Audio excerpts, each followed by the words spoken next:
ವಿಶೇಷತೆ ಒಂದು ಇದು ಏನು ಅಂದರೆ ಹೊಯ್ಸಳ ದೇವಸ್ಥಾನ ನೋಡೋದೇ ಮೊದಲು ಒಂದು ಪುರಾತನ ಹೊಯ್ಸಳ ಅಂದರೆ ಪುರಾತನ ಅದು ಒಂದು.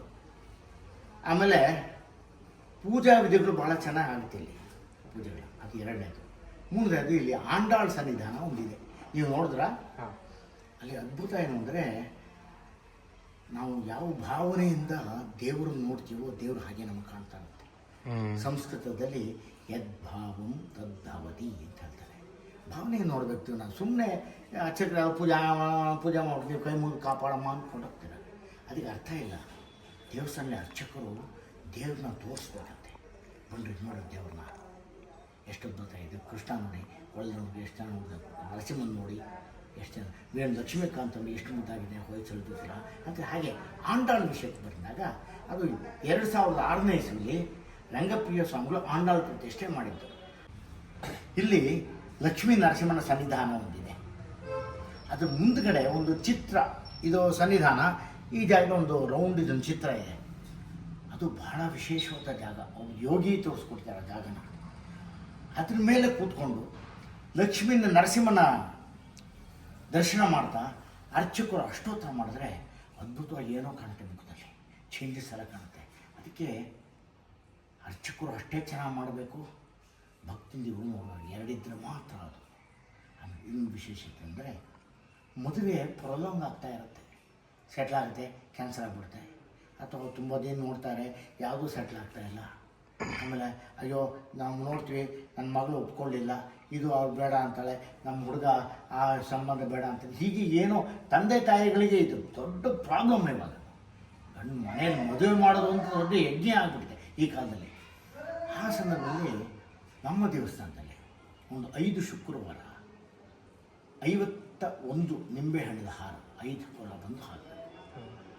ಆ ಜಾಗ ಹೇಳಿದ್ನಲ್ಲ, ಅದ್ರ ಮೇಲೆ ಕೂತ್ಕೋಬೇಕು. ಅರ್ಚಕರು ಅಷ್ಟೋತ್ತರ ಮಾಡ್ತಾರೆ, ನರಸಿಂಹನ ಅರ್ಚನೆ ಮಾಡ್ತಾರೆ. ಹೀಗೆ 5 ವಾರ ಮಾಡೋದಲ್ಲಿ ಮದುವೆ ಸೆಟ್ಲ್ ಆಗುತ್ತೆ. ಅದು ಬೇಕಾಷ್ಟು, ನಾನಿರೋರ್ಗೂ ಬೇಕಾಷ್ಟು ಸೆಟ್ಲ್ ಆಗ್ಬಿಟ್ಟಿದೆ.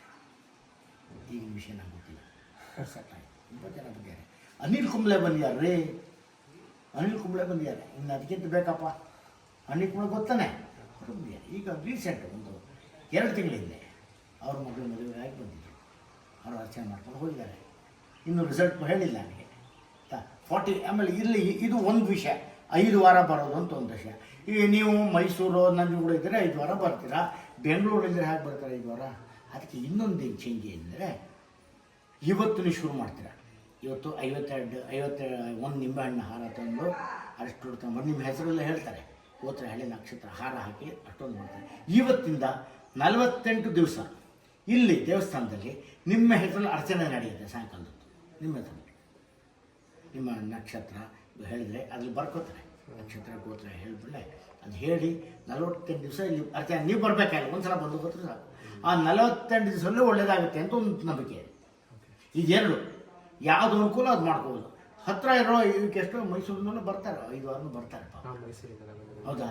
ಹಾಂ, ಹತ್ತಿರ ಇರೋದು ಬರ್ಬೋದು, ಬಟ್ ದೂರ ಇರೋದು ಕಷ್ಟ ಆಗ್ಬಿಡುತ್ತೆ.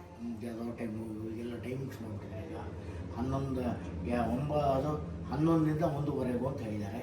ಅಷ್ಟೊತ್ತಿಗೆ ಬಸ್ ಸಿಗುತ್ತೋ ಇಲ್ವೋ, ಹಿಂಗೆ ಬರ್ತೀರಾ ತಿರ್ಗಿ 5ರಿಂದ 7:15 ಈಗ ಟೈಮಿಂಗ್ಸು. ಹಾಗಾಗಿ ಎಷ್ಟೋ ದಿನ ಮಿಸ್ ಆಗ್ಬಿಡುತ್ತೆ. ಅದನ್ನೇ ಈ 48 ಡೇಸ್ ಅನುಕೂಲ ಒಂದ್ಸಲ ಮಾಡಿ ಹೋದ್ಮೇಲೆ ಆಗುತ್ತೆ. ಮುಗಿದ ಮೇಲೆ ಯಾವತ್ತೋ ಒಂದೇ ನಮ್ಮನ್ನು ಸೇವೆ ಮಾಡ್ಕೊಂಡ್ಬಿಟ್ರೆ ಖಂಡಿತ ಒಳ್ಳೆಯದಾಗುತ್ತೆ. ಇದು ನಾನು ಅನುಭವಿಸೋದು ನೋಡಿ. ಈಗ ನೀವು ರಾಜ ಕಥೆಯಲ್ಲಿ ಏನು ಹೇಳಿದೆ, ರಾಜನಿಗೆ ಹೆಣ್ಮಕ್ಳು ಅಳಿಯಂದ್ರು 32 ಜನರು ಕಾಣ್ತಾರೆ ಅಂತ ಹೇಳ್ದೆ ಅಲ್ವಾ. ನೋಡಿ ಹೇಳ್ತಾ ಬಂದ್ರೆ ಇದು ಶೀಟ್ ನಂಬರ್ 2 ನೋಡಿ. ಇಲ್ಲಿ ಅಳಿಯ ಕೂತಿದ್ದಾನೆ, ಮಗಳು ಕೂತಿದ್ದಾಳೆ, ಕಾಣ್ತಾರ ಮಗಳು ನೋಡಿ. ಇದು ಅಳಿಯ ಕಾಣ್ತಾನ, ಅಳಿಯ ಅಲ್ಲ ನಾನು ಕಾಣ್ತೇನೆ, ಅಳಿಯ ಕಾಣ್ತೀನಿ ನೋಡಿ, ಇಬ್ರು ಕಾಣ್ತಾರೆ ನೋಡಿ. ಕರೆಕ್ಟ್, ನಾನು ಹೂ ಅನ್ಬೇಕು ಹೌದು ನೋಡಿ. ಇದು ಮಗಳು, ಇದು ಅಳಿಯ ಕಾಣ್ತಾರೆ ಇಬ್ರು ನೋಡಿ. ಇದು ಸೀಟ್ ನಂಬರ್ 3 ನೋಡಿ. ಇದು ಮಗಳು ಕಾಣ್ತಾರ, ಇದು ಅಳಿಯ ಕಾಣ್ತಾರ, ಇಬ್ರು ಕಂಡ್ರು ನೋಡಿ. ಇದು 4ನೇ ಸೀಟು ಕಾಣ್ತಲ್ಲ, ಅಳಿಯ ಅಲ್ಲ ಮಗಳು ಇದು ಕಾಣ್ತಾರೆ ನೋಡಿ. ಅಳಿಯ ಕಾಣ್ತಾನ ನೋಡಿ ಸರ್, ರಾಣಿ ಕಾಣಲ್ಲ. ಕಾಣಿಸ್ತಿದೆ ನಮ್ಗೆ. ಇಬ್ರು ಕಂಡ್ರು. ಸೀಟ್ ನಂಬರ್ 5 5ನೇ ಅಳಿಯ 5ನೇ ಮಗಳು ಇಬ್ರು ಕಂಡ್ರ ನಾನು ನೋಡಿ. ಇದು 7ನೇ ಮಗಳು ಕಾಣ್ತಲ್ಲ, 7ನೇ ಅಳಿಯ. ಸೊ ಇಲ್ಲ ಹಾಗೆ ಆಗಿದೆ. ಸೊ ಈಗ ನೀವು ನಿಂತಿರೋ ಜಾಗಲಿ ಅಂದ್ರೆ ನೀವು ರಾಜನಿಗೆ ಹೆಣ್ಮಕ್ಳು ಇಬ್ರು ಕಾಣ್ತಾರೆ ಅಂತ ಕರೆಕ್ಟ್ ಆಗ ನಾ ಹೇಳಿದ್ದು ಹೌದು. ಈಗ ನೀವು ಈ ಜಾಗ ನೋಡಿ. ನೀವು ರಾಣಿ ಅಲ್ಲ, ರಾಣಿ ಕಥೆಯಲ್ಲಿ ಹೇಳಿದ್ರೆ ರಾಣಿಗೆ ಅಳಿಯ ಕಾಣಲ್ಲ ಅಂತ ಹೇಳಿದೆ ಅಲ್ವಾ. ನೋಡಿ ಇದು ಮಗಳು, ರಾಣಿ ಕಾಣ್ತಾರ, ಮಗಳು ಕಾಣಿಸ್ತಾ ಇದೆ, ಅಳಿಯ ಕಾಣ್ತಾನ ಇಲ್ಲ ಇಲ್ಲ ನೋಡಿ. ಇಲ್ಲಿ ಮಗಳು 3ನೇ ಮಗಳು, ನಾನು 3ನೇ ಅಳಿಯ ಕಾಣ್ತಾನ ಇಲ್ಲ ಇಲ್ಲ ನೋಡಿ. 4ನೇ ಮಗಳು, 4ನೇ ಅಳಿಯ ಇಲ್ಲ ಇಲ್ಲ. 5ನೇ ಮಗಳು ಸ್ವಲ್ಪ ಗಂಬತ್ 5ನೇ ಮಗಳು ಕಾಣ್ತಲ್ವಾ. 5ನೇ ಅಳಿಯ ಕಾಣ್ತಾನ ಕಾಣಿಸಲ್ಲ ಇಲ್ಲ ನೋಡಿ. ಈಗ 7ನೇ ಮಗಳು ಕಾಣ್ತಾಳೆ, 7ನೇ ಅಳಿಯ ಕಾಣಿಸಲ್ಲ ಇಲ್ಲ ನೋಡಿ. ಇನ್ನೊಂದು ತೋರ್ತೀನಿ ನಾನು. 6ನೇ ಮಗಳು ಅಳಿಯ ಕಾಣ್ತಾನ ಕಾಣಲ್ಲ. ಸೊ ಈ ಸೈಡ್ ಏನಾಗುತ್ತೋ ಆ ಸೈಡು ಹಾಗೆ ಆಗುತ್ತೆ. ಎಷ್ಟು ಚೆನ್ನಾಗಿ ಮಾಡಿದ್ದಾರೆ ನೋಡಿದ್ರ.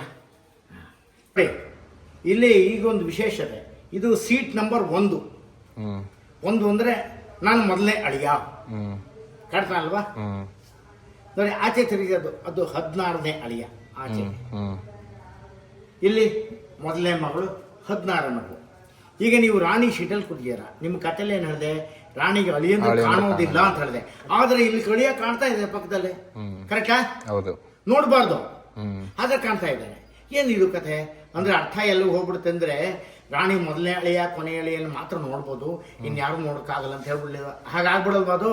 ಯಾವ ಪಾರ್ಶಾಲಿಟಿ ನೋಡಬಾರ್ದು ಅಂತ ನೋಡಬಾರ್ದು. ಆದ್ರೆ ಈ ರಾಣಿಗೆ ಪಕ್ಕದಲ್ಲಿ ಅಳಿಯ ಕಾಣ್ತಾ ಇದೆ, ಏನಿರಬಹುದು ಅಂತ ಪ್ರಶ್ನೆ.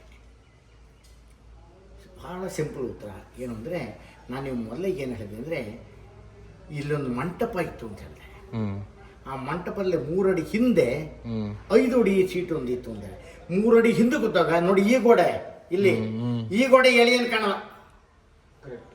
ಆ ಆಂಗ್ಲಲ್ಲಿ ಕ್ರಾಸ್ ಆಗ್ಬಿಟ್ಟು ಆ ಅಳಿಯನ್ನು ಕಾಣಲ್ಲ ರಾಣಿಗೆ.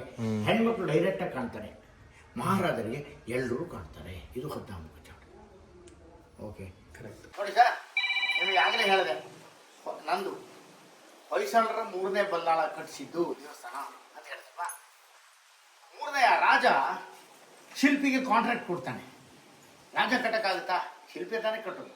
ಸೊ ಆ ಶಿಲ್ಪಿ ಒಪ್ಕೊಂಡ, ಕಟ್ಕೊಡ್ತೀನಿ. ಆದರೆ ಒಂದು ಶಿಲ್ಪಿ ಏನು ಹೇಳ್ದ, ಮೋಸ್ಟ್ಲಿ ಇವರೆಲ್ಲ ಜಕಣಾಚಾರ್ಯ ವಂಶದವರೇ ಇರಬೇಕು. ಹೊಯ್ಸಳ ಟೈಮಲ್ಲಿ ಅವರೇ ಇದ್ದಿದ್ದು, ಅವ್ರ ವಂಶ ಮುಂದಕ್ಕೆ ಆರಾಮ. ಆ ಶಿಲ್ಪಿ ರಾಜನ ಒಂದು ಪ್ರಾಮಿಸ್ ಮಾಡ್ತಾನೆ, ನಾನು ಇಷ್ಟು ದಿನದಲ್ಲಿ ಇಂಥ ಟೈಮ್ಲಿ ಕರೆಕ್ಟಿಗೆ ಇಂಥ ಮುಹೂರ್ತಕ್ಕೆ ನಾನು ರೆಡಿ ಮಾಡ್ಕೊಳ್ಬಿಡ್ತೀನಿ ದೇವಸ್ಥಾನ ಅಂತ ಹೇಳ್ಬಿಟ್ಟ. ರಾಜ ಆಗ್ಲಪ್ಪ ಮಾಡ್ತಾನೆ. ಈ ಕಾಲದ ಮಾಡ್ತಾರಲ್ಲ, ಕಾಂಟ್ರಾಕ್ಟ್ ಮಾಡಲ್ವ ಸರ್, ಮನೆ ಕಟ್ಕೊಡ್ಬೇಕು, ಏನ್ರಿ 2 ತಿಂಗಳು ಕಟ್ಕೊಡ್ತೀನಿ ಅಂತ ಊಟ ದುಡ್ಡೆಲ್ಲ ಇಸ್ಕೊಂಡ್ಬಿಟ್ಟು ಬರೋದಿಲ್ಲ. ಬಟ್ ಇದು ಆ ಕಾಲದ ಮಾತು. ಆ ಶಿಲ್ಪಿ ಒಪ್ಕೊಂಡು ಕಟ್ಟೇ ಬಿಟ್ಟ ದೇವಸ್ಥಾನ. ಎಷ್ಟು ದಿನ ಅದು ಗೊತ್ತಿಲ್ಲ ನನಗೆ, ಕಟ್ಟಾಯಿತು. ಯಾವುದೋ ಒಂದು ಡೇಟ್ ಹೇಳಿದ್ದ, ಆ ಡೇಟಿನ ದಿನ ಲಾಸ್ಟ್ ಬಂದು ಮುಗಿದೋಯ್ತು.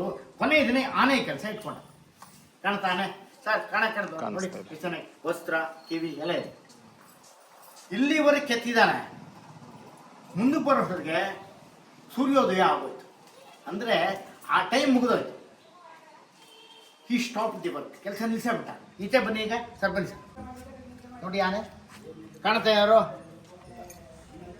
ನೋಡಿ, ಸ್ಕೆಚ್ ಎಲ್ಲ ಮಾಡಿಬಿಟ್ಟಿದೆ, ರಫ್ ಆಗಿ ಫಿನಿಶ್ ಮಾಡಲಿಲ್ಲ. ಟೈಮ್ ಆಗೋಯ್ತು ಅಂತ ನಿಲ್ಲಿಸ್ಬಿಟ್ಟ. ಸೊ ಹಾಗಾಗಿ ಆ ಕೆಲಸ ಹಾಗೆ ನಿಂತು ಹೋಯ್ತು ಅಂತ ಕತೆ. ಇದರಲ್ಲಿ ಕಾಕ್ ಆ್ಯಂಡ್ ಬುಲ್ ಸ್ಟೋರಿ ಅಂತಾರಲ್ಲ, ಯಾರೋ ಆ ಥರ ಕತೆ ಅಲ್ಲ ಇದು. ಕಂಡ್ರೋ ಕತೆ ಕಾಣುತ್ತಲ್ಲ ನಿಮಗೆ. ಅಲ್ಲಿ ಎಷ್ಟು ಚೆನ್ನಾಗಿದೆ, ಇಲ್ಲಿ ಕಾಣೋದಲ್ವ. ಆದರೆ ಅರ್ಥ ಅಷ್ಟು ಎಷ್ಟು ನಿಲ್ಲಿಸ್ಬಿಟ್ಟ ದೇವಸ್ಥಾನ ಅಂತ ಈ ಆನೆ ಕತೆ. ಓಕೆನಾ?